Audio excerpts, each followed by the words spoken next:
Alright, welcome. Now let's consider that we have a problem. A boiler is fed with water at an enthalpy of 2 to 3.4 kilojoules per kilogram with a velocity of 4 meters per second. The product steam leaves with a velocity of 62 meters per second. If the enthalpy of steam is 4132 kilojoules per kilogram and its rate flow is 285 kilogram per minute, question says determine the rate at which heat must be supplied to the boiler. That's the first part. Next part says if the steam expands through a turbine with a specific enthalpy change of 3945 kilojoules per kilogram, what will be the power developed? Okay, so first thing first, let us get our parameters out. They said the boiler is fed with water at an enthalpy. So initial enthalpy is given as this. Initial enthalpy. Please take note, we use small h because the enthalpy is specific. Specific because it depends on mass. That's why I say kilojoules per kilogram. Kilogram is unit of mass. So it's called specific. Whenever a property is divided by mass, it's called specific property. So you have 2 to 3.4 kilojoules per kilogram.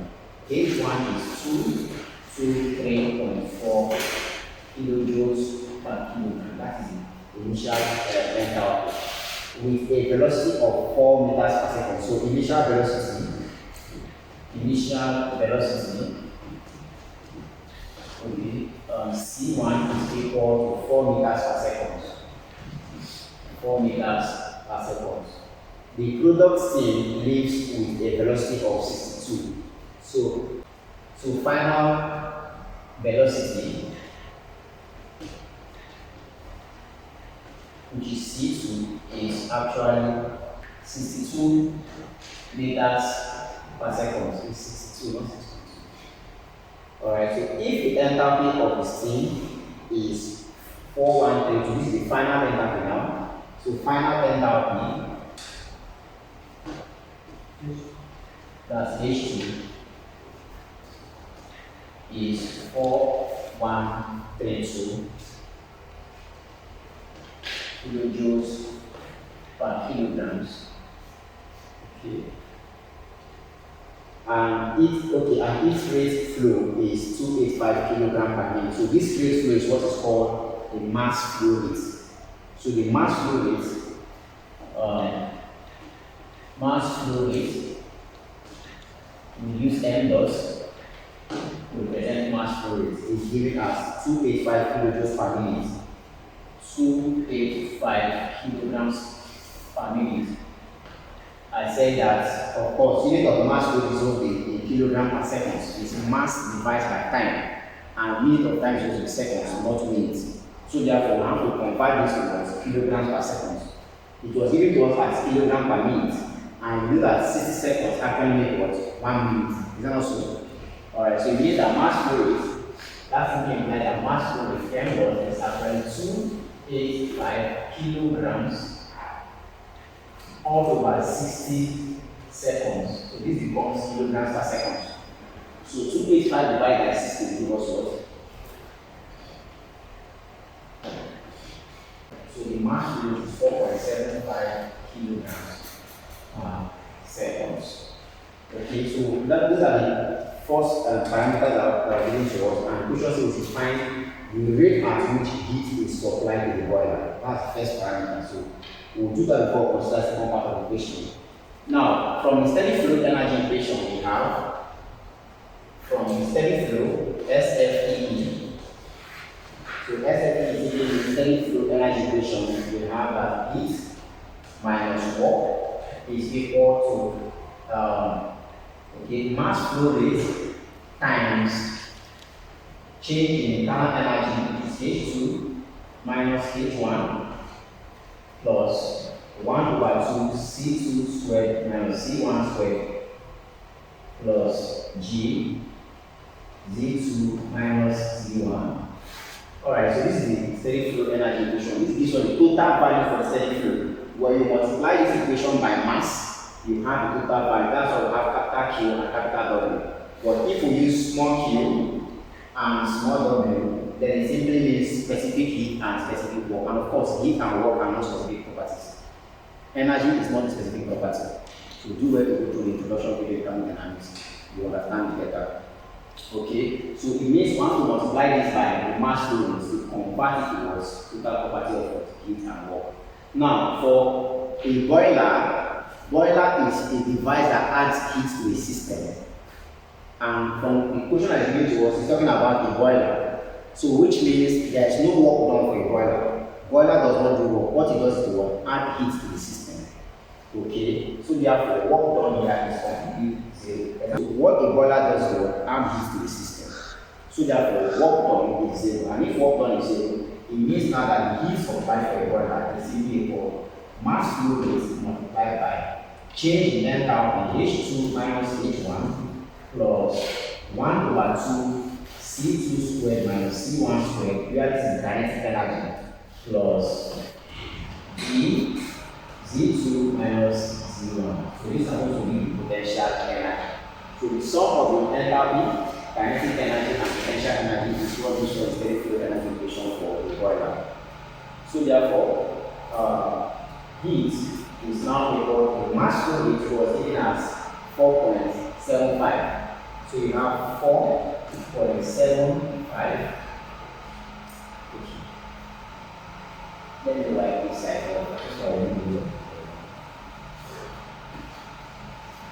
So you have 4.75. The unit is kilograms per second. So you have kilograms per second multiplied by always ensure you put in your units to confirm all the answers, and thermodynamics always do that. Okay, H2 is enthalpy as a 2. It was given as 4132. So we have 4132 kilojoules per kilograms minus H1 is given as 223.4.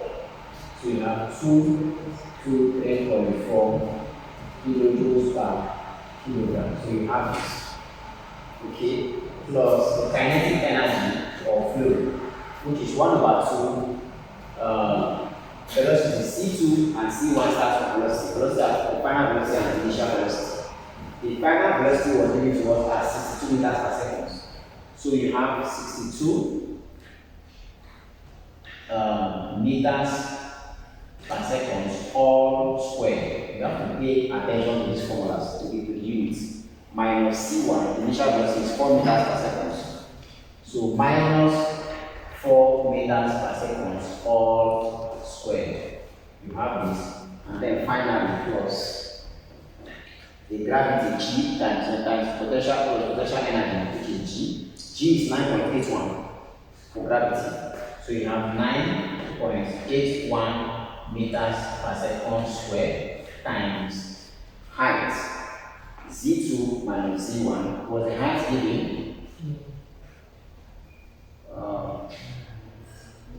If you don't see this, you can end up. Okay, the height wasn't given.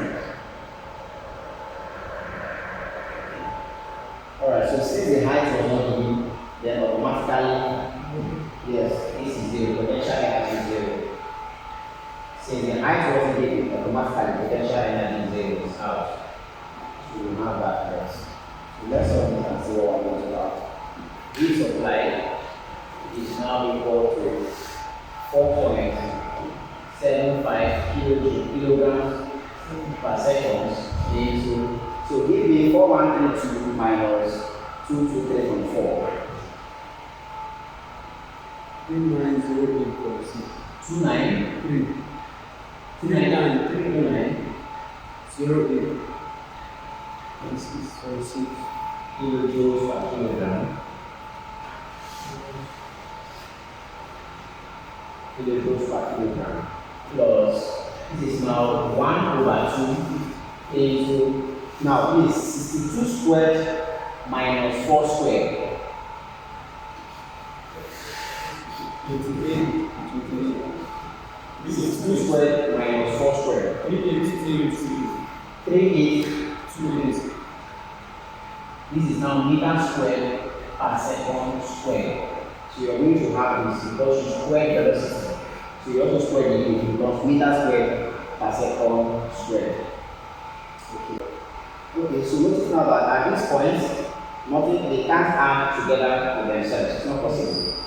Because, let's evaluate this. This can multiply this, right? So simply divide it by 2. Give me the value. This is 4.75 kilograms per second into, this is 3903.6 kilojoules per kilogram plus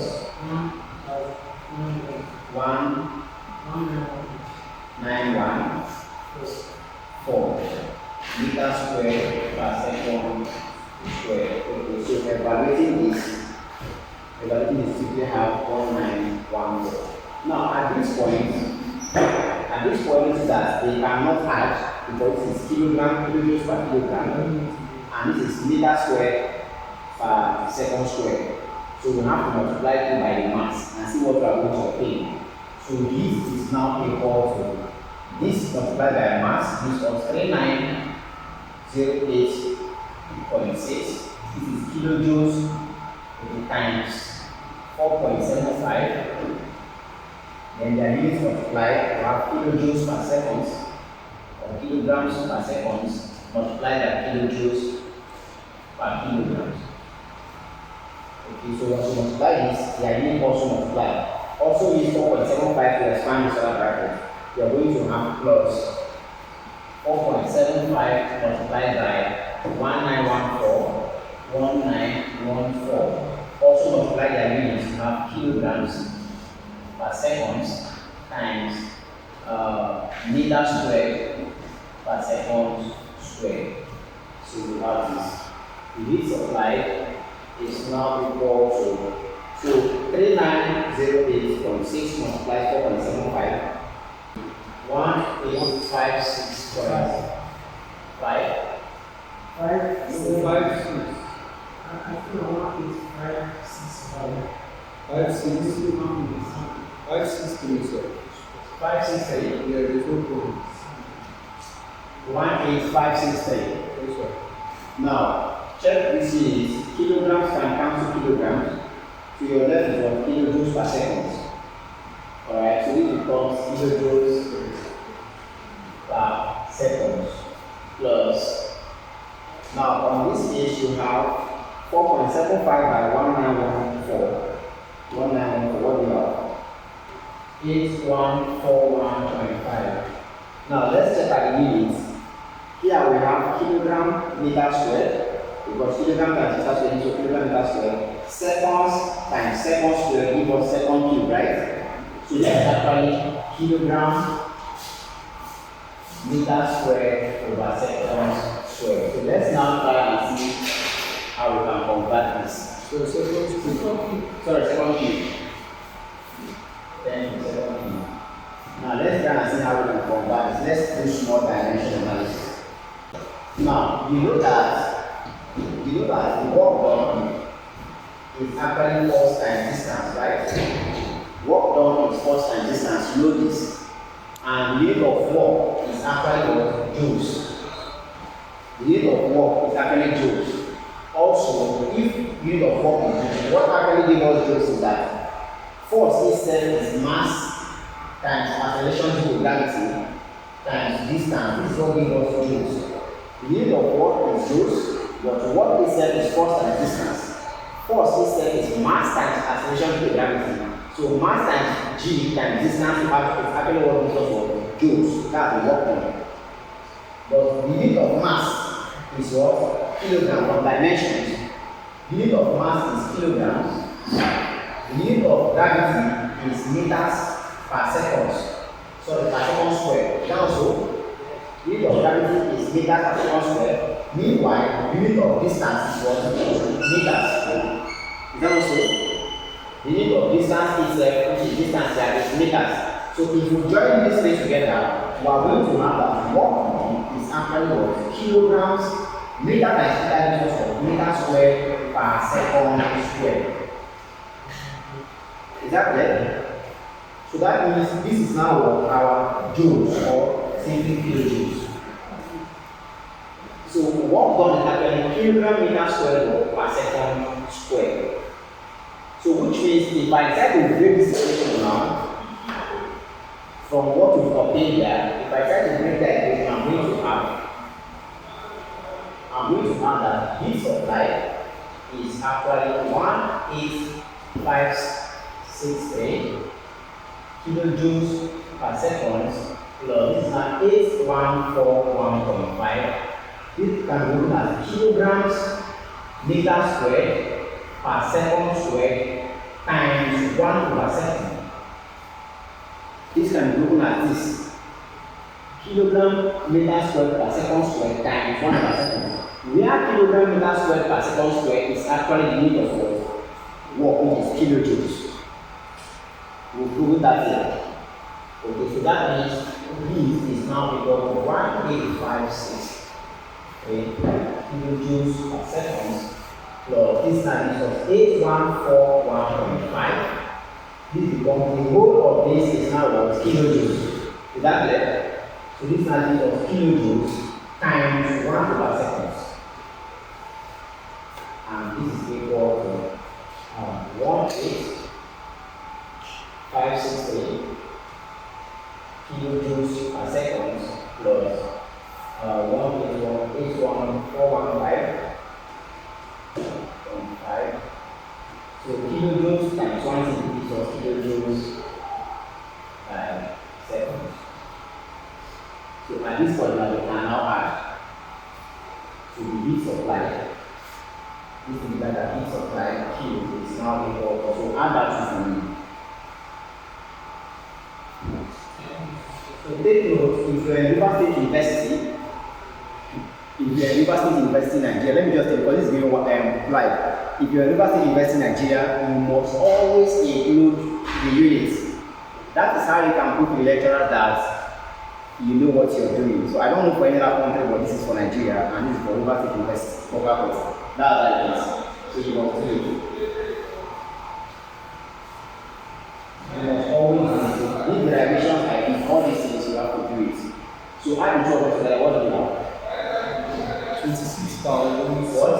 26,704.5 kilojoules per second. So this becomes the heat supply to the system. Please, the next question says, the next part of question says, if the steam expands through a turbine with a specific enthalpy change of 3945 kilojoules per kilogram, if the steam expands in the turbine with specific enthalpy change, now they've given you the enthalpy change. Enthalpy change simply means H1 minus H2. That's what it means. So they've given the specific enthalpy change. Okay, specific enthalpy. Specific means it depends on mass. Okay, specific enthalpy change simply you can use change in H is simply H1 minus H2, and it was given as 3945 kilojoules per kilogram. 3945 kilojoules per kilogram.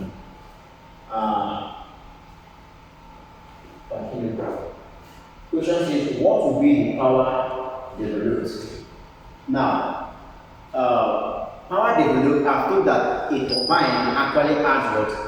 Turbine actually extracts work from a system. So extracting work simply means what? Developing work, removing work from the system. That's power developed. Meanwhile, compressor actually adds work to the system. That's power input. So it means now that this work done, this enthalpy change is a turbine, and it was there too because it expands through a turbine. So this is for turbine. The power developed is simply what? The enthalpy change times what? The mass flow rate. That's all. Power development is simply enthalpy change times the mass flow rate. And the mass flow rate was given to us in the question as 285 kilograms per minute, which we converted to what? Seconds, kilograms per second. That's the mass flow rate. So therefore, power developed which is power output, is simply mass flow rate times change in enthalpy. It's as simple as this. The mass flow rate was 4.75. So power output is simply 4.75 units kilograms per second multiplied by enthalpy change, which is 3945 kilojoules per kilogram. Wow. So notice now that kilograms can actually cancel kilograms. Okay, let's put it like that. So power output is now equal to 4.75 multiplied by 3945. 3945. Okay, then their units will have unit of mass flow rate is simply kilograms per seconds multiplied by unit of the enthalpy, which is kilojoules per kilograms. So notice that kilograms actually strikes kilograms is off. Your left is kilojoules per second, which is power. Because power is simply work done divided by time, and the unit of work is kilojoules time in seconds. So which means power output is equal. Please multiply this by what you have.